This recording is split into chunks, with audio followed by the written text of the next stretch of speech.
नमस्कार दोस्तों, स्वागत है आप सभी का मेरे YouTube चैनल पर। आज की इस क्लास में हम लोग सीखेंगे कि किसी भी एलिमेंट का, किसी भी तत्व का इलेक्ट्रॉनिक कॉन्फ़िगरेशन कैसे लिखा जाता है। इलेक्ट्रॉनिक कॉन्फ़िगरेशन का महत्व हमारी केमिस्ट्री के अंदर बहुत ज़्यादा होता है। अगर हमें इलेक्ट्रॉनिक विन्यास लिखना नहीं आता है तो बहुत सारी चीज़ों को याद करना भी हमारे लिए कठिन हो जाता है।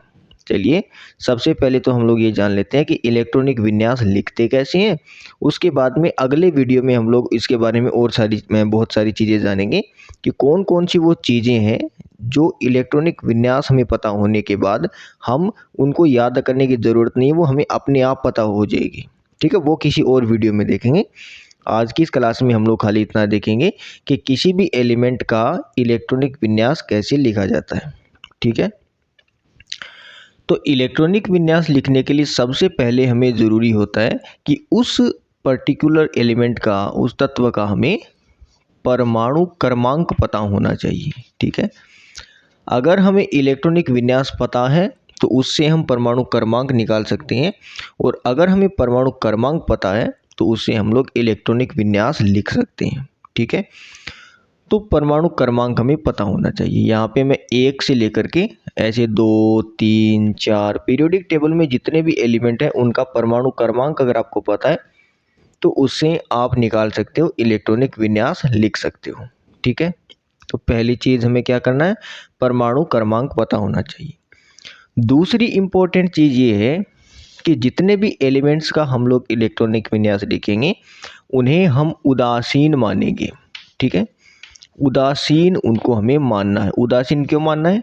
क्योंकि जैसे ही हम उदासीन मानेंगे तो जितने जितने प्रोटॉन होंगे उतने ही हम लोग इलेक्ट्रॉन मान लेते हैं। ये तो आपको पता होगा कि परमाणु क्रमांक नंबर ऑफ प्रोटॉन्स होते हैं। प्रोटॉन्स की संख्या के आधार पर ही हम लोग परमाणु क्रमांक लिखते हैं। जैसे इसका परमाणु क्रमांक 1 है तो इसका मतलब है कि इसमें प्रोटॉन की संख्या 1 है।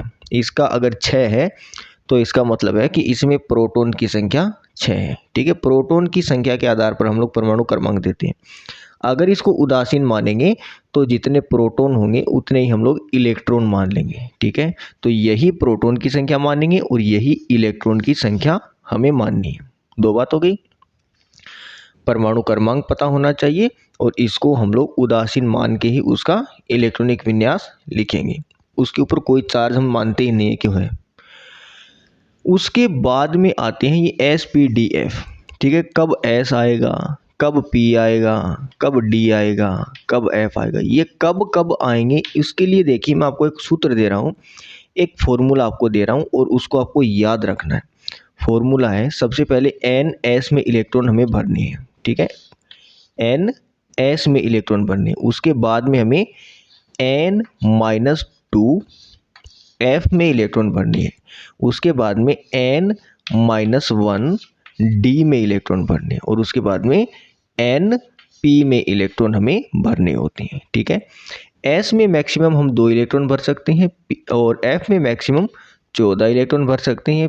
D में मैक्सिमम 10 इलेक्ट्रॉन भर सकते हैं और P में मैक्सिमम 6 इलेक्ट्रॉन हम लोग भर सकते हैं। ये एक ही सूत्र है, इस एक सूत्र के आधार पर हम लोग पूरा का पूरा इलेक्ट्रॉनिक विन्यास कर सकते हैं। पूरी की पूरी जो आवर्त सारणी है इसके किसी भी एलिमेंट का हम लोग इलेक्ट्रॉनिक विन्यास लिख लेंगे।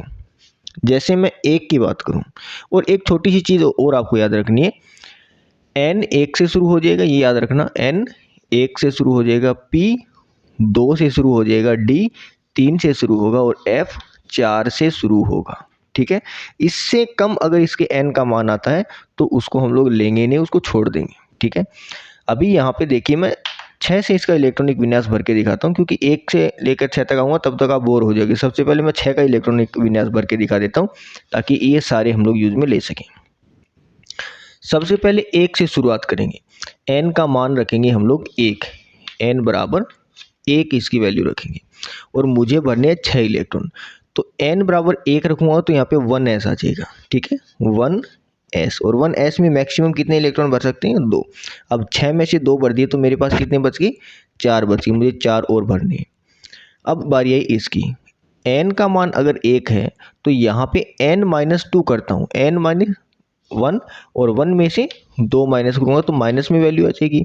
और f की शुरुआती 4 से होती है तो इसको हम लेंगे ही नहीं, f को छोड़ देंगे, यहाँ पे f का नंबर ही नहीं आएगा। फिर अब बारी आती है n माइनस 1d की, तो n का मान 1 है, 1 में से माइनस 1 करूँगा तो 0 आ जाएगा और d की शुरुआत 3 से होती है, इसलिए यहाँ पे मैं इसको छोड़ दूंगा। उसके बाद में आता है np में इलेक्ट्रॉन, तो n यहाँ पे कितना है 1 ले रखा है, तो 1p भी नहीं होता है, p की शुरुआत कहाँ से होती है 2 से होती है। तो अब मैं यहाँ पे जब 1 लिखूंगा तब खाली s का नंबर आएगा, बाकी किसी का नंबर नहीं आएगा। अब 1 कंप्लीट होने के बाद में n का मान हम रखेंगे 2, सबसे पहले 1 रखा, दोबारा इसका 2 मान रख देंगे। तो अब देखिए 2s में कितने भर सकता हूँ, मैक्सिमम 2 भर सकता हूँ। अब n माइनस 2, 2 माइनस 2 0 हो जाएगा, ठीक है। यहाँ पे 2 माइनस 2 करूँगा तो 0f हो जाएगा और f की शुरुआत 4 से होती है, इसलिए यहाँ पे अभी हमें f को लेना ही नहीं है। फिर 2 माइनस 1 1d हो जाएगा, 1d नहीं होता है, d की शुरुआत कहाँ से होती है 3 से होती है, तो अब की बार भी d का नंबर नहीं आएगा। फिर np 2p, ठीक है, n का मान अगर 2 है तो ये वाला 2 मैं यहाँ पे रखूँगा तो 2p आ जाएगा, और 2 पे p आता ही है तो यहाँ पे लिख देंगे 2p। अब बचे हुए इलेक्ट्रॉन कितने हैं मेरे पास में 2 और 2 4 तो भरे जा चुके हैं, टोटल भरने थे 6। अब 6 में से 4 गए तो 2 बचे और वो 2 इलेक्ट्रॉन हम इनको दे देंगे, ठीक है। तो ये इलेक्ट्रॉनिक विन्यास हो गया 6 वाले का, और 6 पे आपको पता है कार्बन आता है, तो ये कार्बन का इलेक्ट्रॉनिक विन्यास यहाँ पे हम लोगों ने लिख दिया है। अब देखिए एक बड़ा सा नंबर लेके मैं उसका इलेक्ट्रॉनिक विन्यास लिखता हूँ, अब आपको पूरा समझ में आ जाएगा। 6 दूनी 12, 18 पे कर देता हूँ, ठीक है। मान लीजिए किसी का परमाणु क्रमांक 18 है। अब देखिए इसको जब हम भरेंगे तो आपको पूरा समझ में आ जाएगा। सबसे पहले 1s में इलेक्ट्रॉन, तो 1 n का मान मैंने 1 रखा तो 1s 2।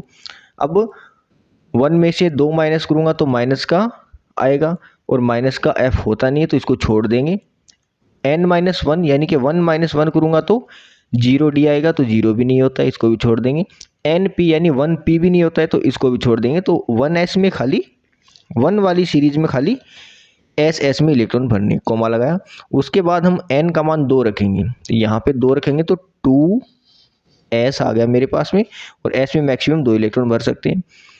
फिर 2 माइनस 2 0f हो जाएगा, तो यहाँ पे अब इसको नहीं लेंगे, यानी जो भी n का मान है उसमें से ये घटाते चले जाएंगे। n का मान अगर मैं यहाँ पे 2 रखूँ तो 2 में से 2 गए तो 0 0f होता नहीं है, खाली 2s आया, 2s के बाद में 2f अब की बार हमें नहीं लेना है। फिर n माइनस 1, 2 माइनस 1 1d भी नहीं होता है तो इसको छोड़ देंगे। फिर np, तो n कितना है हमारे पास में 2, तो 2p होता ही है, तो 2p हम लोग यहाँ पे रख देंगे, और p में मैक्सिमम हम लोग 6 इलेक्ट्रॉन भर सकते हैं। 2 2 4 और 6 10 भर गई, अभी मुझे 8 इलेक्ट्रॉन और भरनी है अभी, ठीक है। 2 के बाद में हम 3 का नंबर लगाएंगे, ठीक है। अब देखिए 3s में इलेक्ट्रॉन, तो 3s में इलेक्ट्रॉन हम लोग 2 भर सकते हैं मैक्सिमम। फिर 3 माइनस 2, 3 में से 2 गया तो 1 बचा, तो 1 f नहीं होता है, f की शुरुआत 4 से होती है तो इसको अब की बार भी छोड़ देंगे, इसका भी नंबर आया ही नहीं है। 3 माइनस 1 यानी 2d, तो 2d भी नहीं होता है, 2 तो p होता है, ठीक है। d की शुरुआत तो 3 से होती है तो अब की बार भी इसका नंबर नहीं है। और फिर np यानी कि 3p, ठीक है, n का मान 3 लिया हुआ तो यहाँ पे 3p में इलेक्ट्रॉन भर देंगे।